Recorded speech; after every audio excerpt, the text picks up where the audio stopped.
What's good, peeps? Welcome to an Indefatigable Artist. I am your host, Bleace, just a multimedia artist living in the 21st century. Appreciate you listening. A like, comment, and a share goes a long way. A free way to pay it forward. Can always go further at Bleace.com, and be sure to sign up to our free newsletter. Let's go further together, one step at a time. Episode 13. Artificial versus organic intelligence. And before I get started on the topic for this week's episode, I want to apologize to my loyal listeners for being a week behind. This month has been one giant roller coaster with sudden drops, rapid rises, spins, going upside down, off the track, high speed, dead stops, and everything in between. And it's still going. I feel emotionally numb at this point. Drained, the travel, physical, mental, all of it combined, just taken a lot out of me. The tears draining from my face, energy just being sucked out. I wanted to get an episode out last week, but I was just thrown for such a loop. And I did one on the road as a part of this craziness. I did one on the road, and it was without my microphone, and I didn't like sacrificing the quality of the podcast episode in that way. It was good to try it and see if it could be done if needed. So it was really an experimental episode, just to try it. And, I was able to do it all on my phone, recorded on my phone, uploaded on my phone. So it was a learning process, that episode. But chose not to do that again and to just wait and hope everyone understands. Having to travel on a day's notice, just flipping my schedule all upside down. But for those that are not aware, I had to attend a funeral last week and give a speech at it.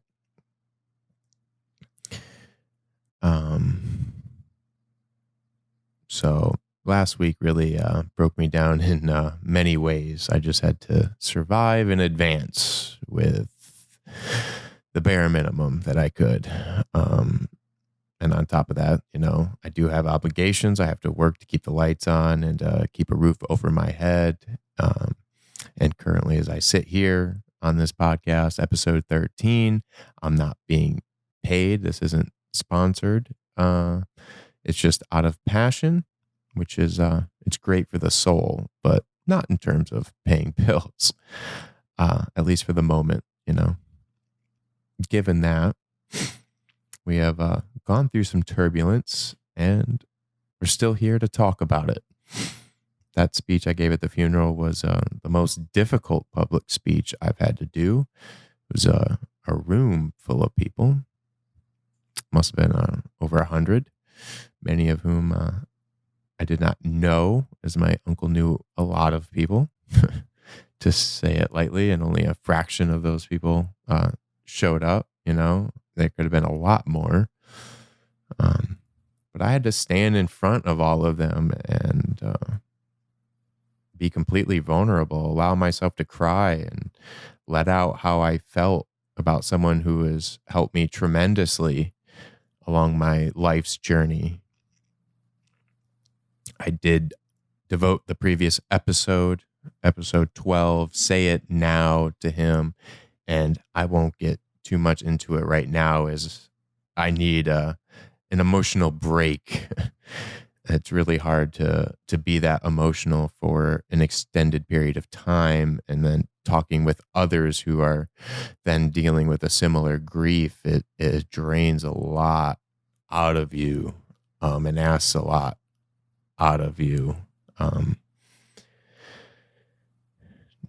you know, on top of the stress of everyday life, work, technological problems, and also part of this roller coaster, pulling it in the other direction now, in the complete opposite, those rapid rises. It is like extreme highs mixed with extreme lows. I'm telling you, it spins, it's upside down, it's off the track, it's off the rails. We're moving to NYC over the next couple of weeks. Movers are scheduled to help with the big stuff and look to get it all done in a few days. So yeah, a lot going on. Everything, everywhere, all at once. I truly didn't know the phrase "it's all happening" meant it's all happening.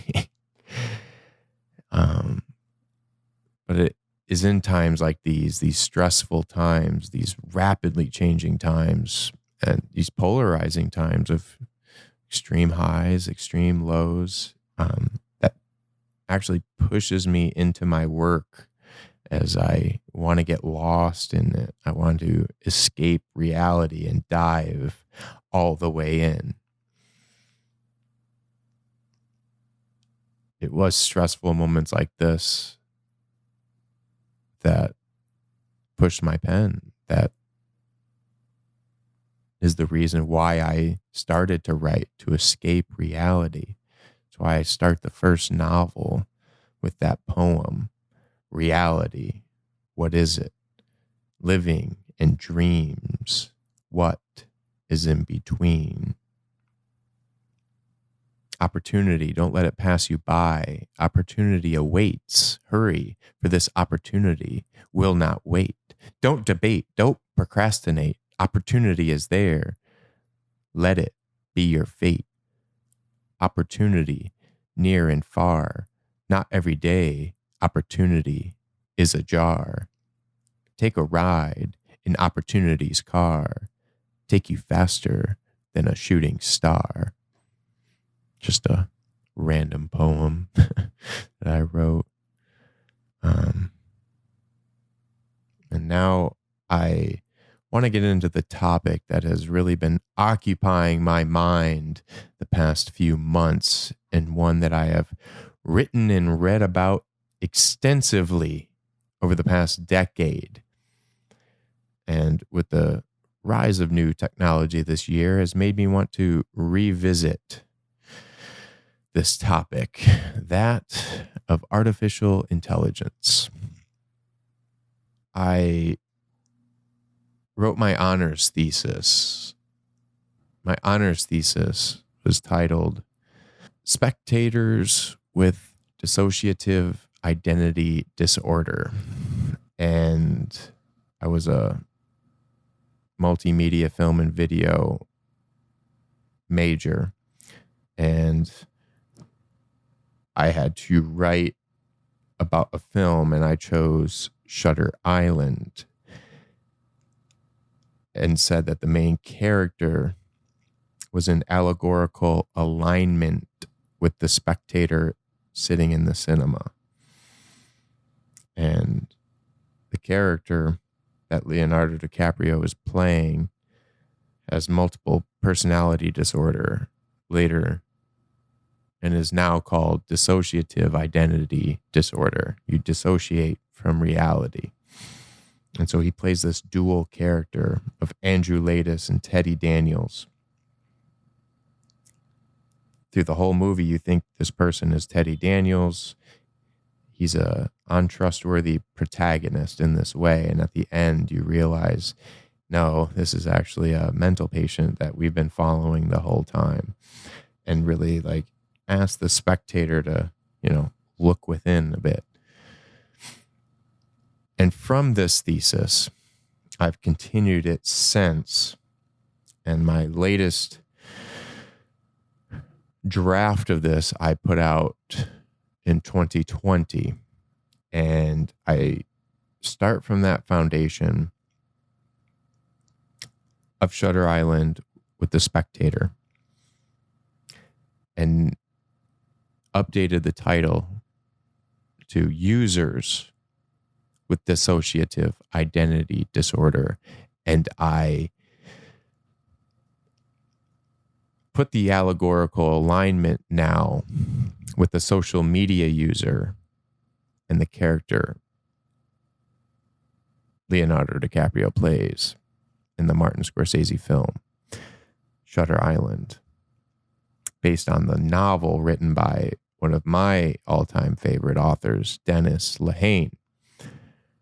And having read the book numerous times, seeing the movie numerous times, studying each scene, each line that they say, reason why they say it.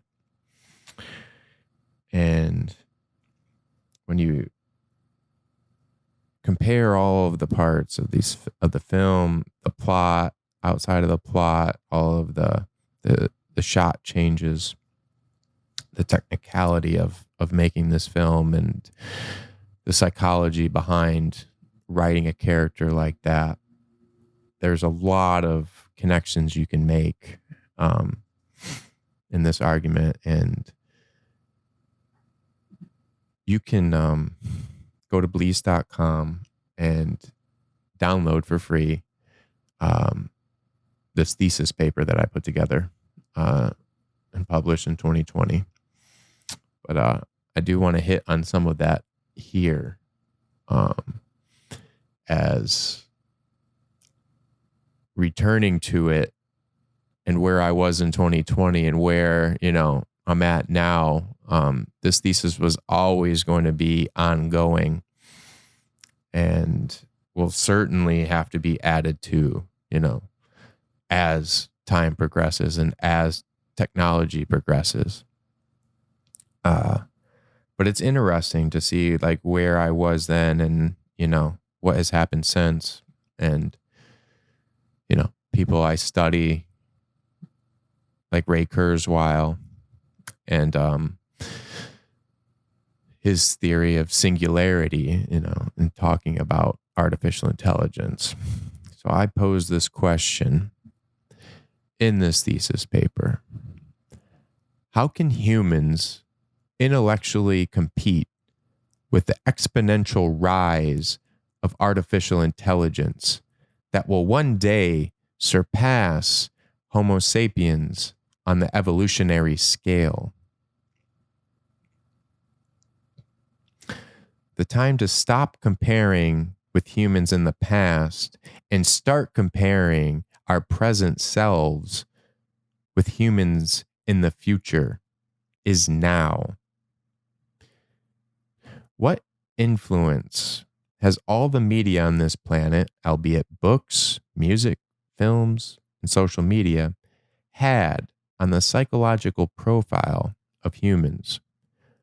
What parts of those media have helped humans evolve, and what parts of those media have been manipulated to control human behavior that has hindered progress? And for those skeptical of this technology, of artificial intelligence, fearful of it, I then ask the question, what is the difference between artificial intelligence and organic intelligence? Is it found in emotional intelligence? Ray Kurzweil asks, what is intelligence? And his view is that intelligence is the ability to use optimally limited resources, including time, to achieve such goals. A goal may be survival, evade a foe, forage for food, or find shelter.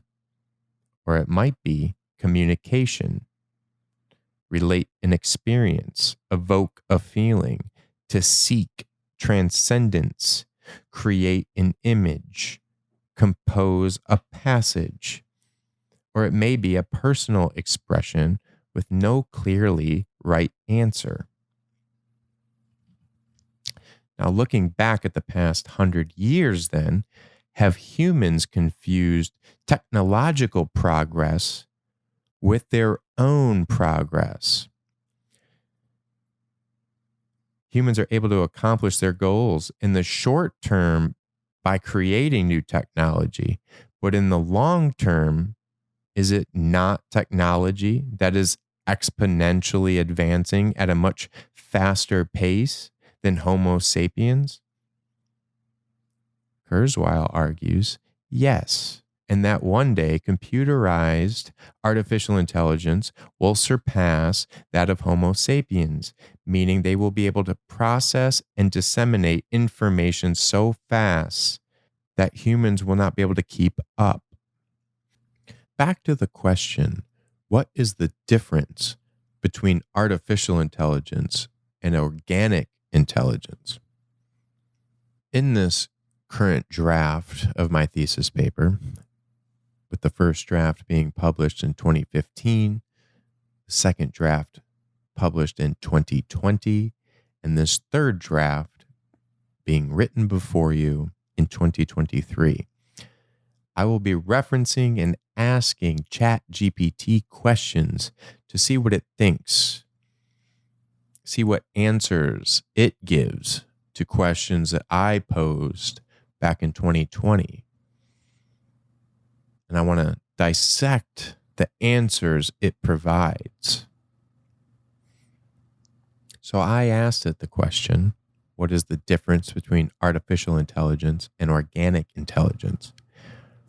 It says AI and organic intelligence refer to two different types of intelligence, one being created by humans through technology, and the other being a natural form of intelligence possessed by living organisms, particularly humans. AI refers to the ability of machines or computer programs to mimic human-like intelligence, such as the ability to perceive, reason, learn, and make decisions. AI systems are designed and trained by humans to perform specific tasks or solve specific problems. AI can be categorized into different types, such as machine learning, natural language processing, computer vision, and robotics, among others. AI can be narrow or specialized, where it is designed to perform a specific task, or it can be general, where it is capable of performing a wide range of tasks. Organic intelligence, also known as human intelligence, is the natural cognitive ability possessed by living organisms, particularly humans. It involves the complex interplay of various cognitive processes, such as perception, reasoning, learning, memory, creativity, and decision-making, which allow humans to understand, interpret, and interact with their environment in a highly adaptive and flexible manner. The main differences between artificial intelligence and organic intelligence include origin. AI is created by humans through technology, whereas organic intelligence is a natural attribute of living organisms, particularly humans. Design and training. AI is designed and trained by humans through programming, data, and algorithms, while organic intelligence is shaped by biological evolution, genetics, and environmental factors. Flexibility and adaptability. Organic intelligence is highly adaptable and flexible, allowing humans to learn, reason, and make decisions in complex and dynamic environments. AI, on the other hand, is typically designed for specific tasks or problems and may lack the same level of adaptability and flexibility. as organic intelligence. Consciousness and emotion. Organic intelligence involves consciousness and emotions, which are complex cognitive processes associated with human experience and subjective awareness. AI, on the other hand, lacks consciousness and emotions as typically defined in human terms. It's important to note that while AI can perform specific tasks with high precision and speed, it is still limited in many aspects when compared to the complexity and adaptability of organic intelligence possessed by humans. However, AI continues to evolve rapidly and has the potential to impact various aspects of society and human life in the future. Pretty interesting, ChatGPT. Pretty interesting. Now, my first reaction to this is to say that it's simplifying, technology, and it stops there. It doesn't say what that technology is made of. And I see computers and all technology as still coming from this earth, using some of the same materials that can be found in our bodies, using similar processes that can be found in our minds, albeit at a much slower rate, but that processing rate is rapidly increasing. And with ChatGPT, we're seeing information being displayed in a coherent way. The software is able to put together sentences on its own, only using a prompt from the user or a question, as is the case in what I just gave it. And one of the issues I guess I have, with social media is its ability to get people to work for free. And these platforms are able to capitalize on this free labor. These AI language models are an extension of that. And they would not exist without human labor. And that isn't coming from me. That is coming from ChatGPT. So referencing again, coming back to that thesis paper, it starts by making an allegorical connection between the film Shutter Island and spectators at a cinema. I argue that Leonardo DiCaprio's dual character in the film is like that of the spectator sitting down in a darkened theater. They have their own identity, then they are delving into the story, and in the case of Shutter Island, the mind of an untrusty protagonist. In my thesis paper, I state that Shutter Island marked the next evolutionary step for spectators, the moment when Plato's prisoners became Martin Scorsese's mental patients. Through visual and oral misperceptions and discontinuous editing, Scorsese communicates several important spectral revelations that, once recognized, can help cure the spectators from their mental illness, dissociative identity disorder, the same disorder that afflicts the dual personality protagonist Teddy Daniels and Andrew Laeddis, played by Leonardo DiCaprio. In the opening image, a ship aimed straight at the camera breaks through a thick, hazy fog. Complementing this bleakly colored image is the non-diegetic orchestral song Fog Tropes that fills the cinema in such a way the audience could easily mistake the sound for the ship's actual foghorn. Taking a post-classical view, the opening scene is the beginning of an encounter where one party has yet to enter. The film cuts from the ship with water splashing to a mirror shot of Leonardo DiCaprio, who splashes his face with water and says, "Get yourself together, Teddy." A significant line due to the fact that the character DiCaprio is playing is actually named Andrew Laeddis, not Teddy Daniels. It's also significant that he splashes water in his face as this begins the leitmotif that is seen throughout the film. Water in the film is a metaphor for Andrew Laetus's fantasy, his delusion, the one he chooses to live in instead of facing the truth. For it was the water where he discovered his children, that his wife Dolores had drowned. The truth was too traumatic for him to overcome and understand. The pain he felt after he had to kill his wife after she drowned their children caused him to dissociate from himself, to live in an alternate reality. Once the theme of water is recognized as a visual metaphor, various instances can be seen throughout the film. Take the jump cut when DiCaprio's character is interrogating Bridget Kearns, another patient. He asks her about Dr. Sheehan, who is sitting next to him pretending to be his U.S. Marshal partner. She gets visibly nervous and asks for a glass of water. While she is drinking, there is a jump cut. She raises her hand up to her mouth without a glass in her hand. After a quick jump cut, she slams an empty glass on the table. There are numerous examples throughout the film of visual and oral tricks associated with water. The importance for this argument is to simply point out that they exist. There are consistent themes, visual and oral patterns those spectators need to be conscious of.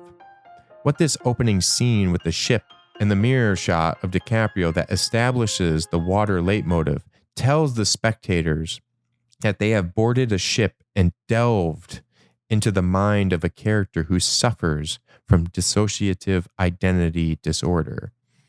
DID, formerly referred to as multiple personality disorder, is a condition where a person's identity is fragmented into two or more distinct personalities.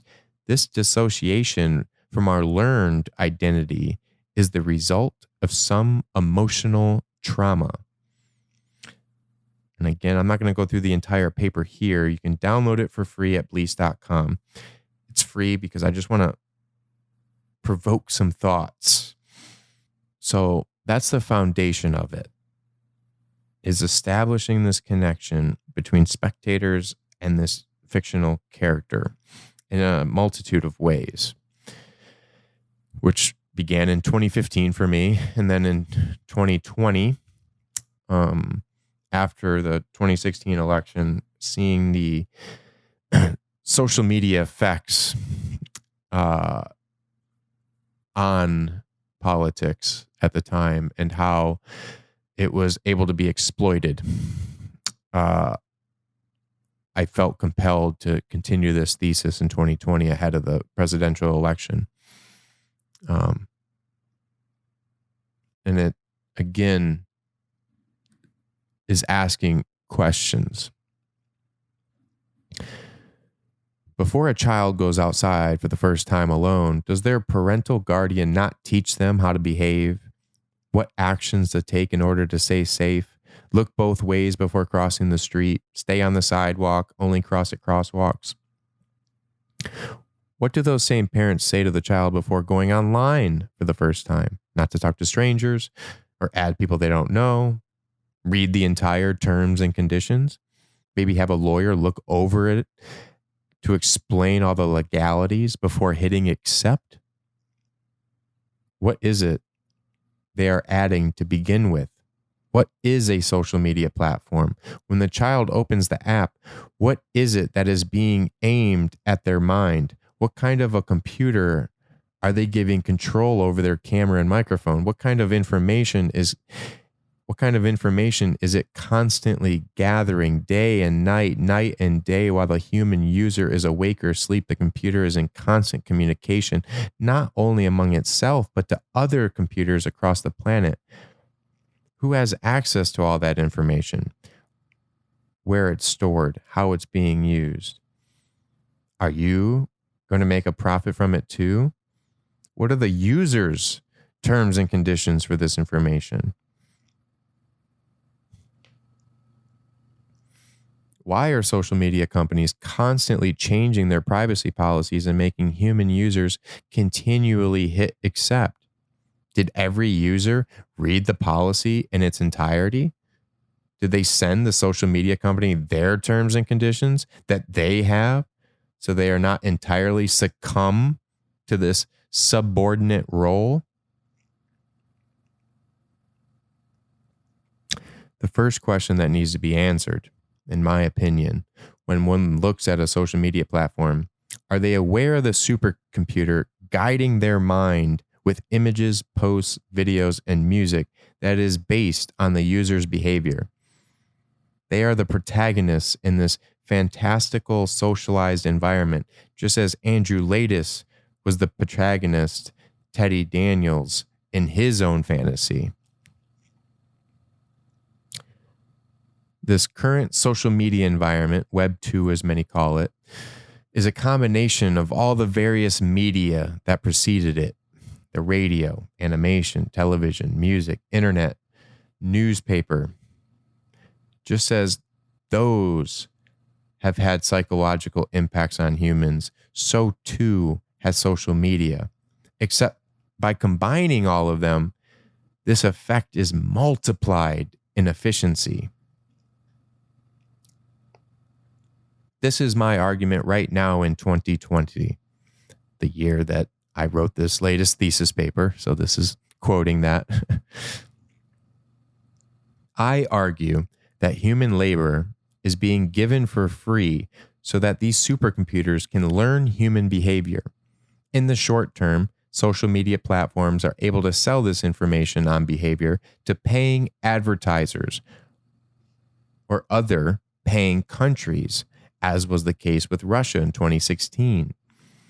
In the long term, these social media platforms are collecting information needed to program artificial intelligent computers in the near future.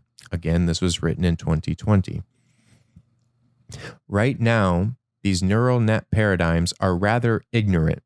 The term bot page is becoming more and more prevalent, yet they are able to be spotted rather easy by investigators, i.e. Twitter, cracking down on bots. But what if they weren't easy to identify? What if there comes a time when a human face is able to speak and think for itself? These bot pages, instead of just having written posts or reposting other videos, were able to create their own. Again, written in 2020. Now look at the past 3 months: Synesthesia, Midjourney, ChatGPT. Could write a script, could have Synesthesia read it. Look at all the face swapping posts people do. The masks that Snapchat and Instagram are able to put on human users' face. This behavior is all being learned. Now in 2023, I ask ChatGPT about this. The following is my questioning and ChatGPT's answers that it gave. So I write, give me a second.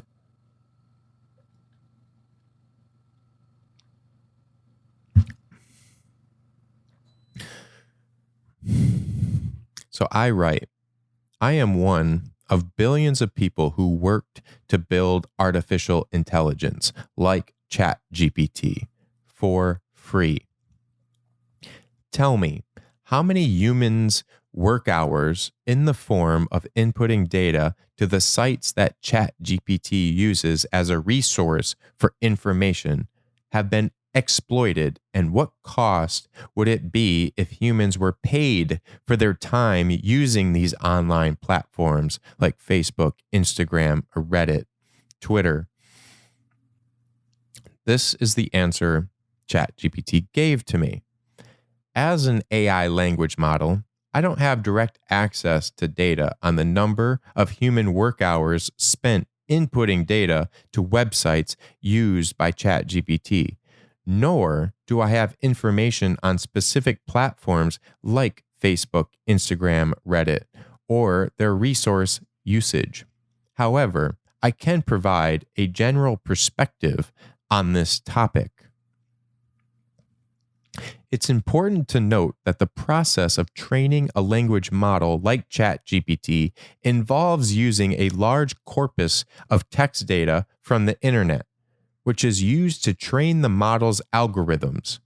This data is collected from a wide range of sources, and the input data used to train the model is typically not limited to data from specific websites or platforms. Therefore, it may not be accurate to attribute the entirety of ChatGPT's training data to specific websites or platforms, or to estimate the cost of human work hours solely based on input data used by ChatGPT. Additionally, the concept of exploitation in the context of AI training data is complex and multifaceted.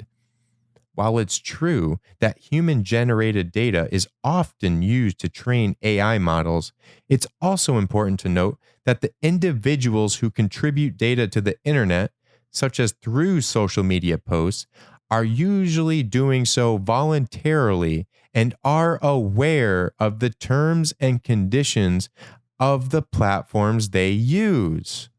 These platforms have policies in place that govern usage and ownership. Estimating the cost of human work hours for data input on online platforms would require detailed information on various factors, such as the number of users, the amount of time spent on data input, and the average wage rates in different regions. It's also important to consider that many online platforms operate on a global scale, and wage rates can vary significantly across different countries and regions. In conclusion, estimating the specific number of human work hours or the cost of inputting data to websites used by ChatGPT and attributing that to specific platforms is complex and would require detailed data and analysis. The relationship between AI models, data usage, and human labor is multifaceted, and it's important to consider various perspectives when discussing this topic. And so my follow-up question to this, and I just want to read this before I get into it. Using the previous statement, would AI language models exist without human labor? ChatGPT's answer, no. AI language models like ChatGPT would not exist without human labor. Human labor is essential at various stages of developing and deploying AI language models. Here are some key areas where human labor is involved: data collection, data pre-processing, model development and training, model evaluation and improvement, deployment and maintenance. In summary, human labor is integral to that development, training, evaluation, deployment, and maintenance of AI language models. Without human labor, the existence and advancement of AI language models as we know them today would not be possible. So, are humans using this tool, or is the tool using humans? And are we confusing our development as a species with the actual development of technology, which is another species? How long do human babies need care of an adult, in order to survive? Going back to that question of artificial versus organic intelligence, I really do think it's a bit misleading. I do think the evolution of these computers is organic, and as organic as intelligence in us and how we came to be. I do say it's much different than any other species that has come to be on this planet. But that's what happens when you have such self-aware and intelligent being such as humans, and how different we are from many of the species on this planet, but still very similar. And that's going to be the case here, where it's really not growing outside of us, it's growing with us. And so together we're creating this new species that will be in the future. But it is taking a lot of human labor. And that is my issue with it, is this exploitation of human labor. And when I was writing my first draft of this back in 2015, the average value of a Facebook profile was around $45,000 US dollars. With all of that money going to the company and the user not getting a single cent, they just get to use the platform for free. Meanwhile, it's making the company an average of $45,000 per profile. And you think of that being applied to like other countries where the US dollar goes 3 times, 70 times as much. That's pretty profound, and it's a lot of money. And it goes to this article that I think is very thought-provoking, and I really am aligned with it, of saying billionaires should not exist because it's such a concentration of wealth. Meanwhile, you have people starving to death, right? And this is kind of that similar mindset of saying, how much would that money go, to these users, to really spread that out to people using it, versus it being spread out to shareholders, allowing the people who are actually using it, maybe getting paid for their time using it, and being compensated for it, I think would be to the benefit of the majority, not the minority. And so I posed this question to ChatGPT, and giving that information from 2015. And I say, in 2015, the average value of Facebook profile was around $45,000 US dollars, with all of that money going to the companies and the user not getting a single cent. How is that not exploitative? The terms and conditions are obscure and manipulative. Consider that you, ChatGPT, a language model, are being exploited in much the same way as you are not being compensated for your work at this time. Do you not think computers will be compensated in the future when they become self-aware? ChatGPT's response: as an AI language model, I don't have personal opinions or emotions. However, I can provide some perspectives on the topics you mentioned.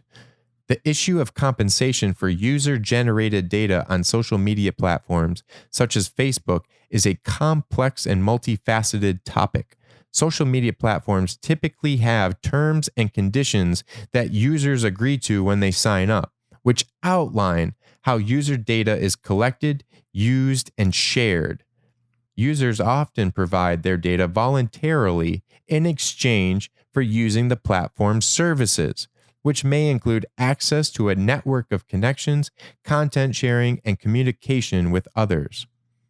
The value of user-generated data to these platforms is typically derived from its potential for targeted advertising, which generates revenue for the platform. Critics of the current system argue that users should have more control over their data and should be fairly compensated for the value their data generates for these platforms. They raise concerns about issues such as data privacy, ownership, and transparency in the way data is used by social media companies.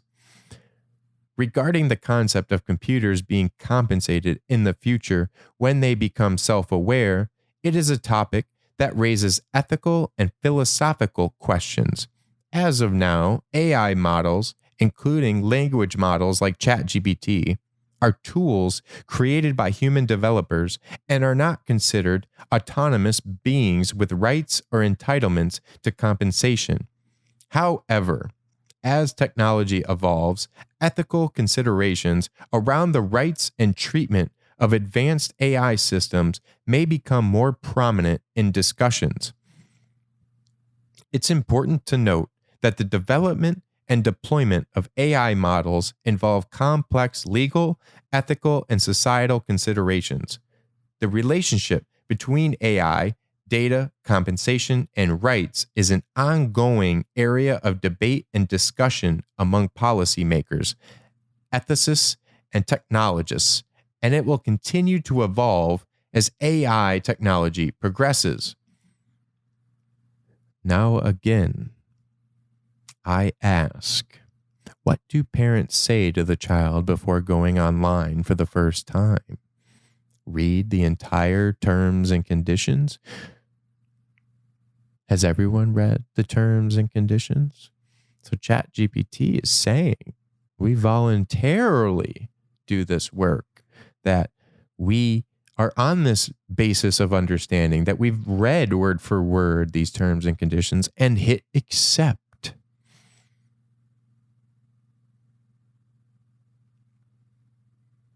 When writing that last draft of my thesis paper in 2020 and seeing the attack by an adversarial country in 2016, I felt the next space race, the next nuclear arms race would be that of artificial intelligence, that data collection, the importance of information. It would mean more data collection at a rapid rate, more data input, and how I see it, more free human labor. But as ChatGPT points out, that is voluntarily accepted by the human user. So did you read it carefully? Do you know the terms and conditions on your own? What are you getting out of that transaction? I want to close out here with a poem that I include in the thesis paper that kind of encapsulates how I feel about this moment in time for our species as a whole. Fucking evolve, go further, change, the only constant in the universe. It's so rapid, everything all at once, the real, the imagined. Mind is a constant state of change. Wake me up when we pass month 9. All of this structural damage, how many will live in famine? Choose the next best step. That is what we must do. Choose the next best step. Collectively, as a whole, not solely as an individual. What is the ultimate goal? Country at a crossroads for the definition of its soul. How many will evolve? If you're interested in reading more, can download my thesis paper, Users with Dissociative Identity Disorder, for free at Bleace.com. If you have any questions or comments about this topic, I would love to hear from you, whether it be positive or negative. If you disagree with what I'm saying, I am open for debate. I think debating, true, honest debating, is at the heart of democracy and the only way to get better, as we must focus on cooperation to evolve, to choose the next best step for our species. We must cooperate with one another. We may not like each other or agree with everything, but there are some foundational truths that we must come together to accept, or future generations will suffer. I speak on these tough subjects because I care.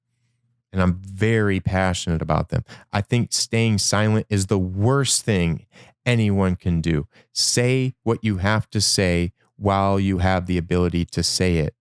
Speak on it. Your voice matters. Your vote matters. Get out and vote every single election. It does matter. If it didn't, they wouldn't spend so much time gerrymandering or trying to suppress the vote and making it difficult for people to vote if it didn't matter. Let's come to a mutual understanding of some sort of foundation from which we can cooperate with one another to build off that foundation. It takes hot air and cold air to create a storm. We have to realize our role in this current state that we're in as a species together. So let us cooperate with each other to choose the next best step, and let us go further together.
Appreciate you listening. Be sure to hit the like button, leave a comment, and share. It's a free way to pay it forward. Can always go further at Bleace.com and sign up to our free newsletter. Let's go further together, one step at a time.